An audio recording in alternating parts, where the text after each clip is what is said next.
Bapa kami di dalam surga, Allah yang mengasihi kami bersyukur kepadamu Tuhan, untuk hari ini kami ada dan berada hanya oleh karena anugerah Tuhan. Oleh karena itu Tuhan, biarlah Engkau memimpin kami pada saat kami membaca firman. Dan kami mohon biarlah kiranya Roh Kudus Allah yang akan mengajari kami, yang akan membuka pikiran kami, hati kami, sehingga kami bukan hanya menjadi pribadi-pribadi yang hanya diisi pengetahuan, tetapi kami mau dibentuk oleh Allah sesuai dengan rancangan Tuhan. Terima kasih Bapa yang di surga, Engkau pakai hamba-Mu yang lemah dan tak berdaya ini dengan semua keterbatasan yang ada. Hamba-Mu sungguh mempertaruhkan, biarlah Roh Kudus Allah yang sungguh menguasai hamba-Mu. Dan kami semua, baik yang mendengarkan, yang ada di gereja, maupun jemaat Tuhan yang ada di rumah. Terima kasih Bapa, terima kasih. Ini doa kami, di dalam nama Kristus Yesus, kami berdoa. Amin. Mari Bapak Ibu saudara yang kasih Tuhan, kembali saya mengajak kita memperhatikan bagian firman Tuhan yang tadinya sudah dibacakan. Keluaran pasal yang ketiga, ayat yang pertama sampai ayatnya yang ke-10. Saya akan mengajak kita kembali memperhatikan bagian ayat firman Tuhan ini. Keluaran pasal yang ketiga, ayat yang pertama sampai ayatnya yang ke-10. Mari Bapak Ibu kita membuka Alkitab kita. Saya akan bacakan bagi kita semuanya dan saudara-saudara bisa mengikutinya. Ada di rumah dengan membuka Alkitab saudara. Demikian firman Tuhan. Adapun Musa, ia biasa mengembalakan kambing domba Yitro, mertuanya imam di Midian. Sekali ketika ia menggiring kambing domba itu ke seberang padang gurun, sampailah ia ke gunung Allah, yakni gunung Horeb. Lalu malaikat Tuhan menampakkan diri kepadanya di dalam nyala api yang keluar dari semak duri. Lalu ia melihat dan tampaklah semak duri itu menyala tetapi tidak dimakan api. Musa berkata, baiklah aku menyimpang ke sana untuk memeriksa penglihatan yang hebat itu. Mengapakah tidak terbakar semak duri itu? Ketika dilihat Tuhan bahwa Musa menyimpang untuk memeriksanya, berserulah Allah dari tengah-tengah semak duri itu kepadanya, Musa, Musa. Dan ia menjawab, ya Allah. Lalu ia berfirman, janganlah datang dekat-dekat, tanggalkanlah kasutmu dari kakimu, sebab tempat di mana engkau berdiri itu adalah tanah yang kudus. Lalu ia berfirman, akulah Allah ayahmu, Allah Abraham, Allah Ishak dan Allah Yakub. Lalu Musa menutupi mukanya sebab ia takut memandang Allah. Dan Tuhan berfirman, aku telah memperhatikan dengan sungguh kesengsaraan umatku di tanah Mesir. Dan aku telah mendengar seruan mereka yang disebabkan oleh pengerah-pengerah mereka. Iya, aku mengetahui penderitaan mereka. Sebab itu aku telah turun untuk melepaskan mereka dari tangan orang Mesir dan menuntun mereka keluar dari negeri itu ke suatu negeri yang baik dan luas. Suatu negeri yang berlimpah-limpah susu dan madunya. Ke tempat orang Kanaan, orang Het, orang Amori, orang Feris, orang Hewi, dan orang Yebus. Ayat 9.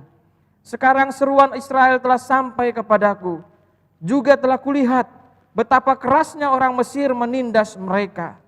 Jadi sekarang pergilah, aku mengutus engkau kepada Firaun untuk membawa umatku Israel keluar dari Mesir. Sedemikian firman Tuhan. Tema kita hari ini berbicara tentang Allah itu kudus. Bapak Ibu saudara yang kasih Tuhan, pada bulan Agustus tahun 2019, tepatnya 2 tahun yang lalu saudara, banyak warga mendadak berhenti di Jalan Ragadiem di daerah Sumedang Selatan sana. Mereka itu adalah para pejalan kaki, mereka itu adalah pengendara sepeda motor, bahkan mobil. Mereka berhenti karena mereka tertarik dan terpana dengan lukisan mural di tembok salah seorang warga sepanjang 39 meter dengan tinggi 2,5 meter. Mural ini berbentuk 3 dimensi. Itu membuat lukisan ini terkesan nyata. Bahkan ada ibu-ibu dan anaknya yang mau ke pasar, mendadak berhenti dulu untuk selfie. Ya saudara, biasa begitu saudara ya. Ada hal yang tertarik, hendak mendokumentasikan. Sebelumnya tembok itu dipenuhi dengan lumut dan tak terurus. Dan bahkan tembok-tembok yang lain juga penuh dengan coretan dan tulisan-tulisan yang tak karuan. Adalah seorang yang bernama Edi Suryadi yang berumur 34 tahun. Seniman otodidak yang menggambar mural tersebut. Kehadiran Edi melalui keterampilan menggambar mural telah mengubah dinding yang kotor dan berlumut itu menjadi destinasi wisata. Kehadiran Edi Suryadi dan lukisan muralnya di daerah-daerah lain sekitar kota Sumedang memberi keindahan. Di mana tangan Edi Suryadi menyentuh setiap dinding-dinding dengan kanvasnya, dengan catnya, keindahan terjadi pada dinding-dinding itu. Dinding yang kotor dan berlumut berubah dengan keindahan. Saudara yang dikasih Tuhan, kita sebagai manusia memang mudah tertarik dan terpana bila melihat sebuah benda, bila melihat sebuah gambar atau kejadian yang tak biasa terjadi. Keinginan kita untuk mengetahui sesuatu itu sangat besar sekali. Kita ingin memastikan kebenaran dari sebuah benda itu, dari sebuah gambar itu, dari sebuah peristiwa pada waktu itu. Seperti itulah Musa yang dikatakan dia menyimpang untuk memastikan apa sesungguhnya yang terjadi. Pada semak duri yang menyala tapi tidak dimakan api. Mengapa tidak terbakar semak duri itu? Ketika Musa semakin mendekat ke semak duri yang menyala, dia mendengar suara Tuhan yang berkata, "Janganlah datang dekat-dekat. Tanggalkanlah kasutmu dari kakimu, sebab tempat di mana engkau berdiri itu adalah tanah yang kudus." Lalu Musa menutup mukanya sebab dia takut memandang Allah yang kudus yang sedang berbicara itu. Saudara, kehadiran Allah yang maha kudus melalui penampakan semak duri yang menyala memberikan pemahaman yang baru bagi Musa. Bahwa tanah yang biasa dilalui oleh Musa saat itu disebut tanah yang suci. Dan Musa tidak boleh mendekati Allah. Saudara, apakah yang mau Allah ajarkan kepada Musa saat itu? Apa dampak kekudusan Allah itu saudara bagi kita semuanya?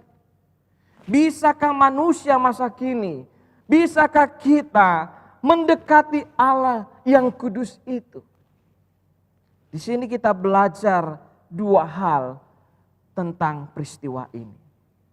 Yang pertama, Bapak Ibu Saudara yang kasih Tuhan, kita belajar bahwa oleh karena Allah itu kudus, maka kita kudus olehnya.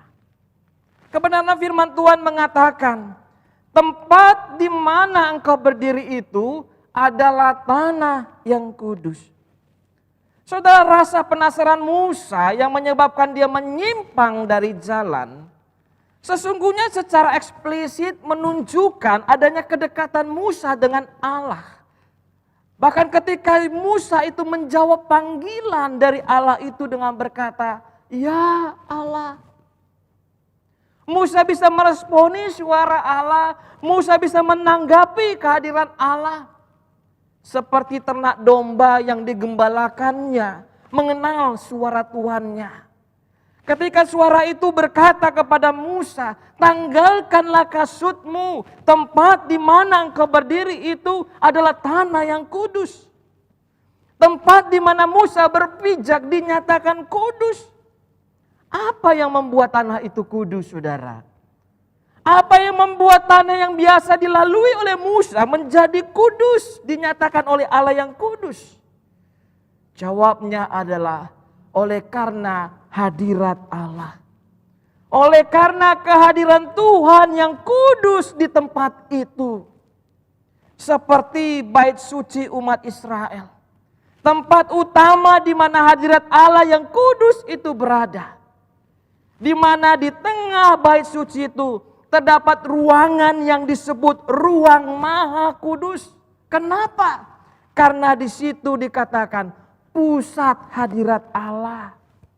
Bait suci kudus sebab Allah hadir di bait suci. Demikian halnya juga saudara yang kasih Tuhan. Di dalam peristiwa Yesaya pasal yang ke-6. Ketika Yesaya mendapat penglihatan saat dia berada di dalam bait suci. Tepat berada di dalam hadirat Allah. Yesaya benar-benar ketakutan. Yesaya tahu aturannya. Yesaya khawatir dia akan dibinasakan. Yesaya menyadari akan kenajisannya. Ketidaklayakan dia ada berdiri di hadapan hadirat Allah. Tetapi dalam kondisi seperti itu, muncullah makhluk yang disebut dengan serafim. Serafim itu terbang dengan membawa sebuah bara panas. Dan menyentuh ke bibir Yesaya dan mengatakan demikian. Kesalahanmu telah dihapus dan dosamu telah diampuni. Bara yang terbakar itu, bara yang suci itu, bara yang murni itu menyentuh Yesaya dan membuat Yesaya menjadi suci. Membuat Yesaya menjadi kudus.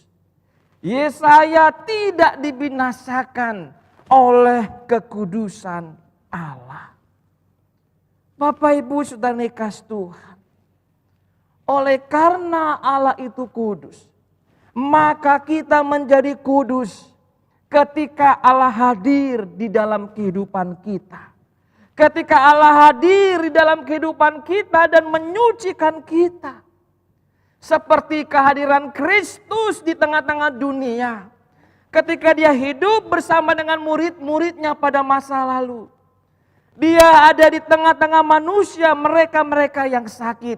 Yesus hadir melayani mereka yang sakit. Mereka yang lumpuh disembuhkan. Mereka yang buta dicelikan.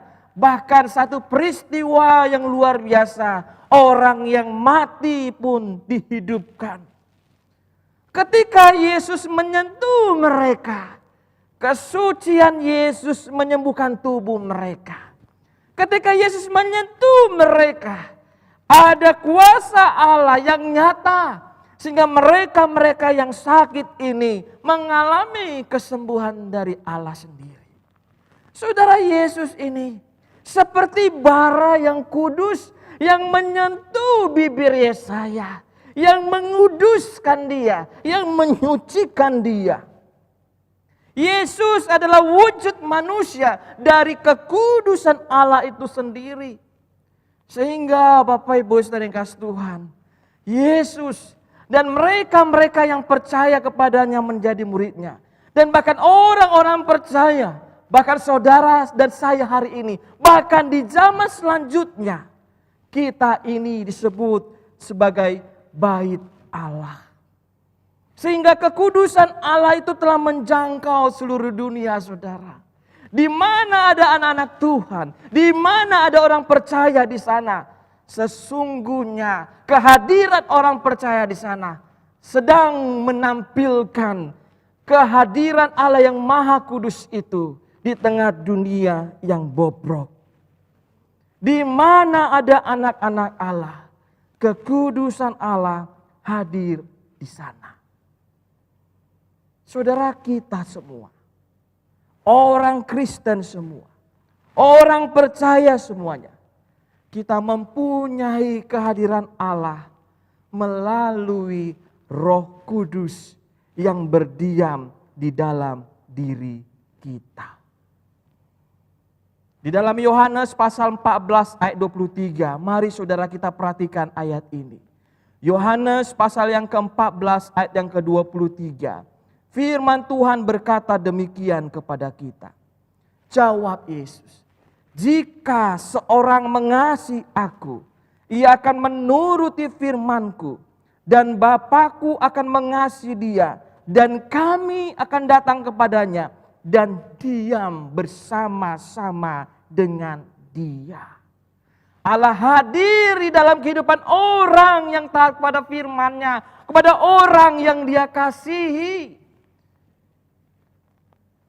Oleh karena kehadiran Allah dalam kehidupan orang yang berdosa, seseorang itu dikatakan kudus karena Allah yang Maha Kudus hadir dalam hidupnya. Bapak Ibu, yang menjadi pertanyaannya kepada kita hari ini, apakah Roh Kudus berdiam dalam hidup Bapak Ibu? Apakah Roh Kudus ada di dalam kehidupan saudara-saudara? Jika Roh Kudus belum tinggal di dalam hati kita, waspadalah kita. Ada ancaman dari roh-roh lain yang akan mengganggu kita, yang akan merusak kita kepada moral-moral yang tidak baik, perbuatan-perbuatan yang tak berkenan di hadapan Tuhan. Oleh karena itu, saudara yang kasih Tuhan, dari sini kita sungguh belajar bagaimana kita memahami. Oleh karena keberdosaan kita, kita tidak bisa menguduskan diri kita sendiri. Kita tidak bisa mengkhususkan diri kita sendiri. Kita akan mengalami pengudusan ketika Roh Allah itu hadir di dalam kehidupan kita. Ketika kita menerima Kristus Yesus sebagai Tuhan dan Juru Selamat kita, firman Tuhan berkata, maka mereka yang percaya, yang menerima Kristus itu akan dimateraikan oleh Roh Kudus. Saudara, pertanyaannya lagi, sudahkah Roh Kudus berdiam dalam hidup kita? Mari kita renungkan akan hal ini, supaya sungguh perjalanan hidup kita adalah perjalanan sebagai orang yang sudah dikuduskan Tuhan. Yang kedua, Bapak Ibu saudara yang kasih Tuhan, dari peristiwa semak duri yang menyala namun tidak terbakar itu, pelajaran yang kedua yang dapat kita pelajari bahwa Allah itu kudus, maka kita harus menghormati Allah dengan hidup kudus. Firman Tuhan berkata, lalu Musa menutup mukanya sebab ia takut memandang Allah. Janganlah datang dekat-dekat, tanggalkanlah kasutmu dari kakimu. Bapak Ibu saudara yang kasih Tuhan, ketika Allah menciptakan manusia, kita diciptakan Allah dalam potensi netral, saudara. Artinya bahwa manusia kita yang diciptakan Tuhan ini, kita bisa untuk taat kepada perintah Allah, tapi juga kita bisa melanggar perintah Allah. Tetapi kenyataannya bahwa manusia itu tidak mampu taat kepada Allah. Justru manusia itu mengkhianati Allah yang kudus itu. Sehingga dari peristiwa kejatuhan manusia dalam dosa, itu merupakan tanggung jawab manusia yang tidak taat kepada Allah. Saudara, salah satu sifat moral Allah adalah kudus. Allah itu kudus, artinya Allah itu tidak bercampur dosa. Artinya Allah itu tidak bisa melihat dosa. Allah itu tidak merancang dosa. Allah tidak menciptakan dosa. Kudus adalah sifat Allah yang membuat Allah tidak bisa berkompromi dengan sekecil apapun dosa. Saudara, kalau kita memahami hal sedemikian tentang Allah yang kudus, Dari sini menunjukkan bahwa sesungguhnya kekudusan Allah itu menggambarkan kepada kita betapa jauhnya Allah itu dari kita manusia yang berdosa. Betapa sulitnya kita menjangkau Allah yang kudus itu. Karena kita adalah orang yang berdosa, najis saudara, orang yang kotor. Tetapi kita bersyukur kepada Allah. Kita berbahagia kepada Allah. Karena Allah mau dekat dengan kita. Melalui perjumpaan Musa dengan Tuhan, kita belajar satu hal, bahwa menghampiri Tuhan itu dengan menghormati Tuhan. Musa harus menunjukkan rasa hormat dia dan kesediaan dia untuk patuh kepada Allah, yaitu dengan menanggalkan kasut dari kakinya. Saudara, pada waktu Allah memberikan perintah ini kepada Musa, Tuhan bukan sedang mau menghina Musa, melainkan Tuhan mau menuntut satu sikap respon yang sepatutnya dari manusia kepada Tuhan. Allah mau menantikan respon dari Musa akan kesadaran dia dan mau berkata, aku hanyalah hamba. Aku hanyalah seorang yang mau dipakai oleh Tuhan. Aku adalah seorang yang hanya memperoleh anugerah Tuhan, rahmat Tuhan. Kesadaran seperti itu adalah satu bentuk hormat kita kepada Allah. Sebagaimana layaknya dahulu, seorang hamba itu memberikan hormat dan tunduk. Saudara dikasih Tuhan, kekudusan Allah mengubahkan kita bukan secara fisik. Kekudusan Allah mengubahkan sikap saudara dan saya. Kekudusan Allah mau mengubahkan perbuatan saudara dan saya. Untuk apa? Untuk memberikan respon yang sepatutnya kita berikan kepada Allah yang kudus itu. Dengan cara kita menghampiri Tuhan, menghormati Allah ketika kita beribadah. Bapak Ibu saudara dikasih Tuhan, menjadi satu tantangan yang besar memang bagi kita. Di saat pandemi ini seakan-akan kita terlepas daripada disiplin bagaimana kita beribadah. Ketika kita beribadah secara offline, kumpul kita semua dalam ruangan ini. Ada satu pengawasan yang bukan hanya dari Allah, dari surga memperhatikan kita. Tetapi ada satu tuntutan dari orang-orang yang ada sebelah kiri, kanan, depan, belakang kita untuk bersikap sopan ketika kita datang menghampiri Tuhan waktu beribadah. Semestinya sekiranya hal itu jugalah yang tetap kita bawa di dalam rumah kita ketika kita datang beribadah kepada Allah. Bahwa kita datang mau menghormati Allah. Dengan sikap hati yang sama, dengan perbuatan yang sama. Bahwa kita mau menghampiri Allah, tidak ada bedanya waktu aku ada di dalam gereja maupun pada waktu aku ada di rumah. Menghormati Allah. Kita harus bisa merefleksikan juga kekudusan Allah itu di dalam pekerjaan kita. Jadilah orang Kristen yang bekerja, yang jujur di tempat engkau bekerja. Dengan pimpinanmu engkau jujur, dengan teman-temanmu engkau jujur, dengan konsumenmu engkau jujur. Kita harus bisa merefleksikan kekudusan Allah di dalam keluarga kita. Jadilah suami yang setia, jadilah istri yang setia. Jadilah anak yang setia. Hormat kepada orang tuamu. Itu merupakan satu gambaran bahwa kita mau merefleksikan kekudusan Allah melalui kesetiaan kita kepada anggota keluarga kita. Refleksikanlah kekudusan Allah itu di dalam engkau menempuh pendidikan. Jadilah anak-anak yang menempuh pendidikan setinggi-tingginya engkau mencari pengetahuan itu, tetapi engkau tetap rendah hati.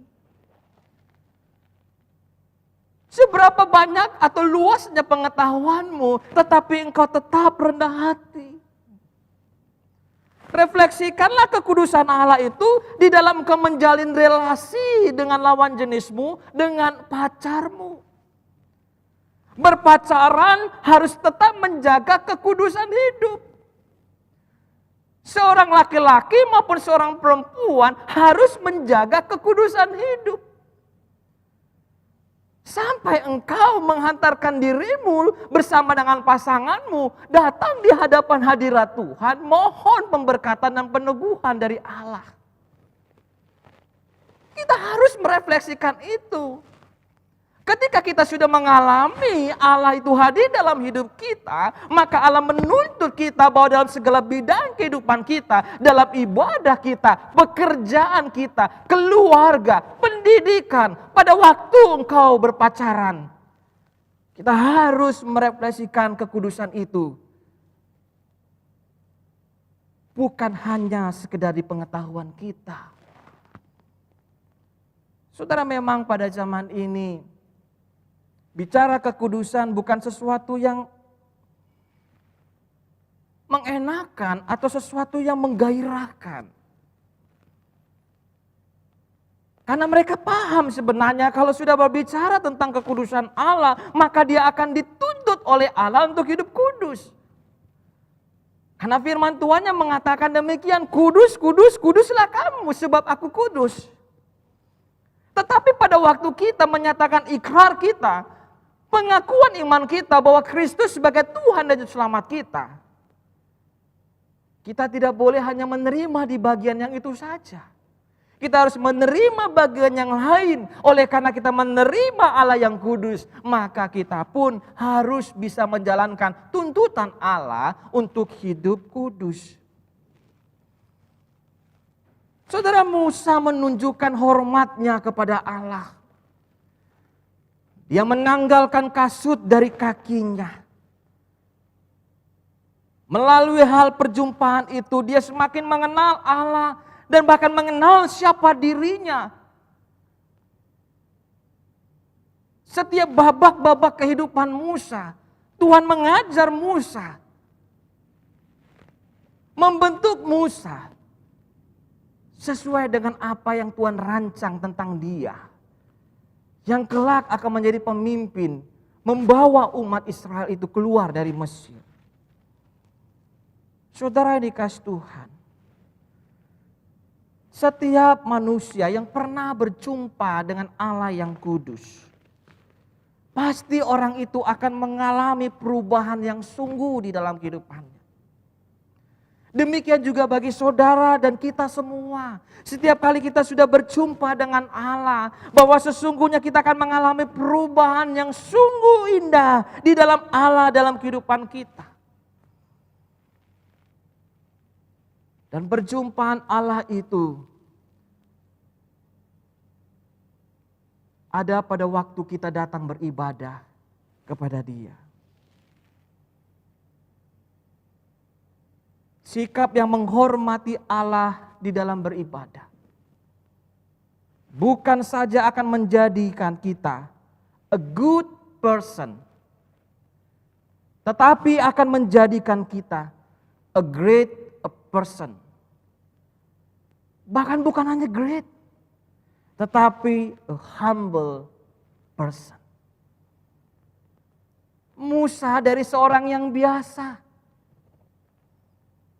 di dalam pelariannya setelah dia membunuh oleh karena dia membela bangsanya sendiri.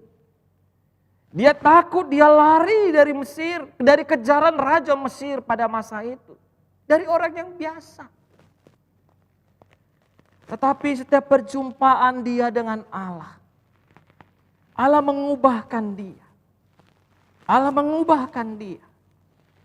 Bahkan Allah memakai dia. Di dalam firman Tuhan tercatat betapa humble-nya Musa ini.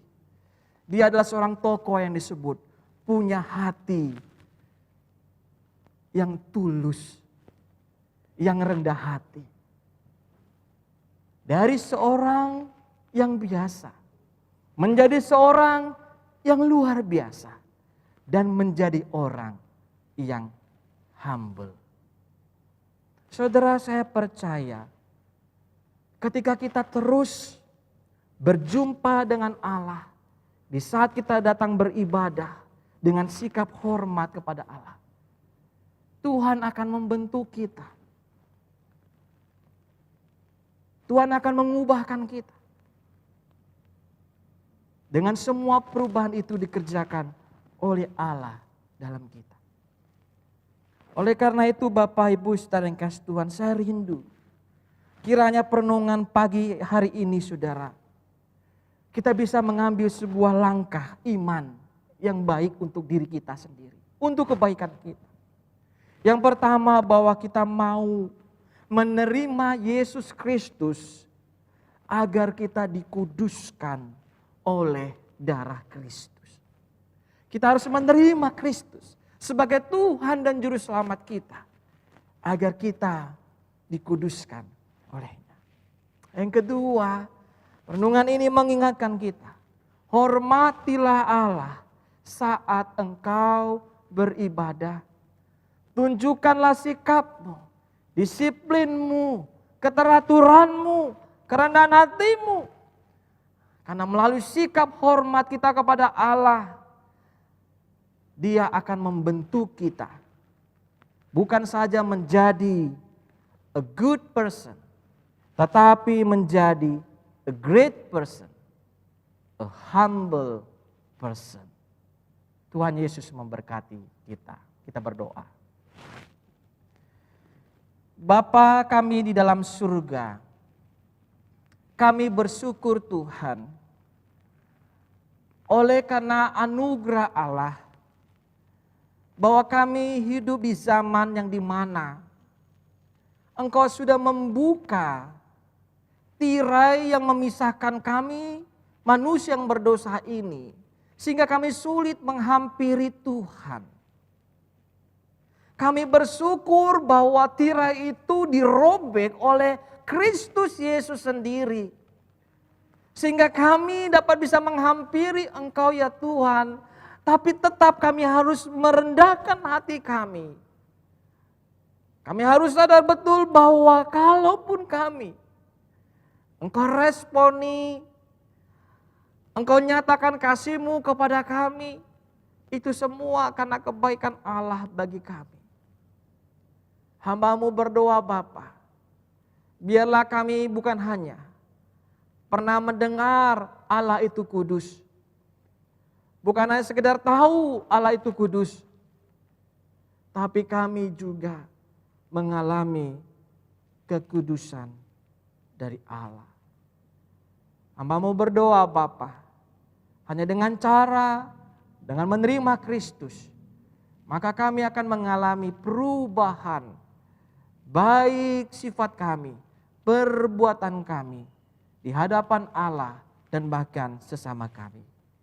Ini doa kami Tuhan, biarlah kami mau dibentuk oleh Allah melalui ibadah-ibadah yang kami ikuti. Kami harus belajar menyangkal diri kami, mau merubah kelalaian kami, mau merubah kemalasan kami, mau merubah ketidakdisiplinan kami, menjadi seorang yang menghormati Allah. Kami datang menghampiri Engkau, beribadah dengan hormat. Demikian juga kami yang ada di rumah. Kami datang beribadah di rumah. Kami membawa gereja di rumah kami, menghadirkan gereja di rumah kami. Kami datang menghampiri Tuhan dengan hormat. Bentuklah kami Tuhan melalui ibadah-ibadah yang kami lakukan. Dalam Kristus Yesus kami berdoa. Amin.